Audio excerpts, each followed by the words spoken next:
To change your life, you really have to change who you are. And it starts by changing the way you think.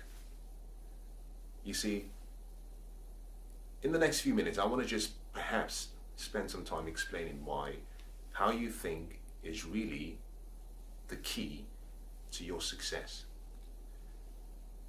You see, there's a saying that as a man thinks in his heart, so is he. And Henry Ford says, whether you think you can or you think you can't, either way, you're right. You see, your thoughts control how you feel. How you feel controls the actions you take and what you do. Now, through your actions, if repeated continuously, you develop habits.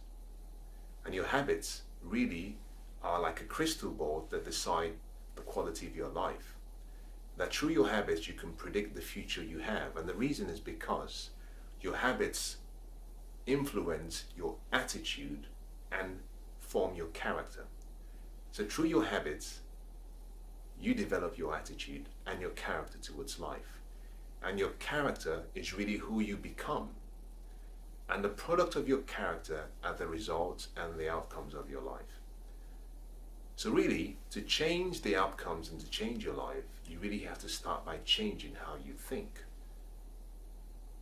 Now, let me just start again so you understand the chronology or the sequence of how you get from where you are to what you become. You see, how you think controls your feelings. How you feel controls what you do, the actions you take.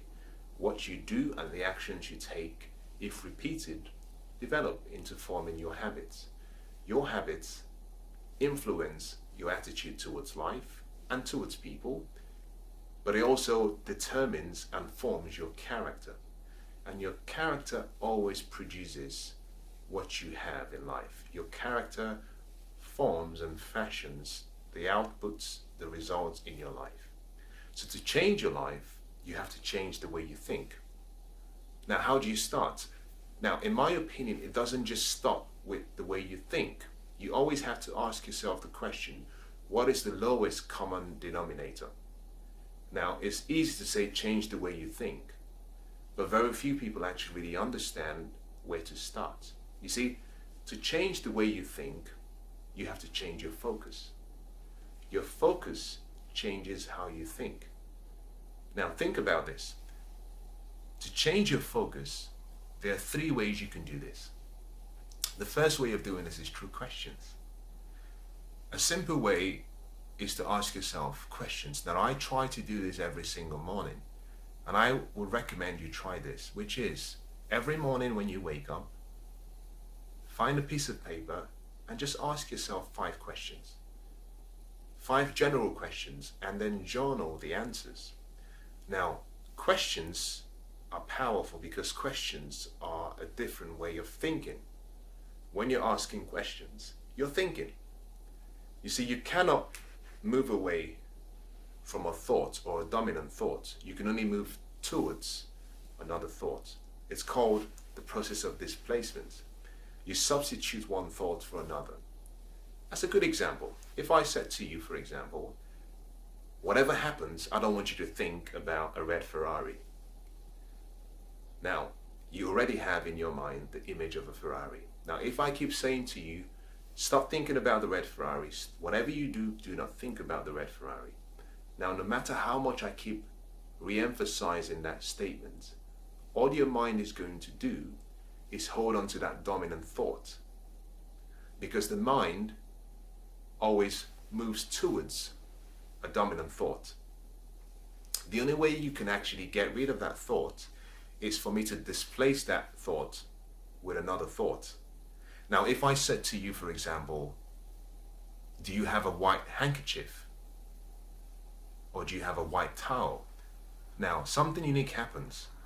At the moment I ask that question, you stop thinking about the red Ferrari. And the reason is because your mind has moved towards another thought.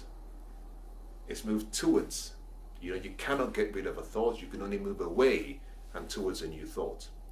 Now, questions are a very good way of getting your mind to let go of one thought and move to another thought. So one way of controlling how you think is through the power of questions, by asking empowering questions, by asking questions that actually provide you with opportunities for you to grow, be more, grow, do, and be more, do more. Now, the second way that you can influence your thinking and your thoughts is by controlling what you see. Now, there's a gateway to the mind. And one path into your mind is through what you see and what you hear. So, the second and the third way of controlling your thoughts is through what you see and what you hear. Now, you must, as a result of that, since you know that actually what you see and what you hear really controls how you think, it's your responsibility then to make the necessary provision in your life to make sure that you guard your mind.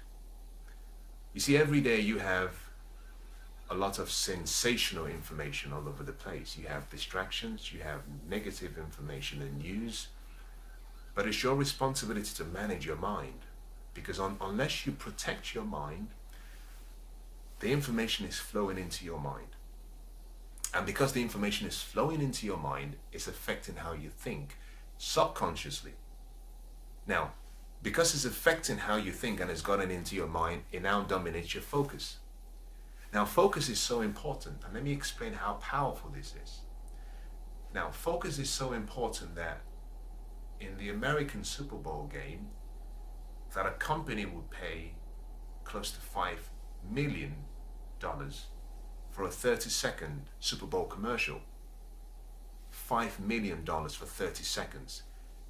Now, there's a reason for that. You see, they understand the power of the mind. They understand that through focus, they can control your behavior, even at a subconscious level. So even if they were to show you an advert repeatedly for a few seconds, in your subconscious mind, that thought has been implanted in your thoughts. It's impregnated in your thoughts. Now, when you go away, what happens is the mind starts to repeat and replay all of the thoughts and pictures that is seen throughout the whole day. So you find yourself actually going to purchase or buy a product, but you can't really explain why. But the reason, if you go backwards, is at some point there was an image, there was a word, through what you saw or through what you heard, that has formed a picture in your mind. So to protect your mind, you really have to stand guard and protect what you hear and what you see. There are a few ways of doing this, and one simple way is to be careful about the people you associate with. The power of influence is so profound and it's so powerful. There is a statement or a saying that you are the average of the 5 people you spend the most time with. It's a saying by Jim Rohn. Now, whilst technically that may not apply in every area of life. So for example, if you are a stay-at-home mom and you have 5 kids, it doesn't mean that you are now a kid. No.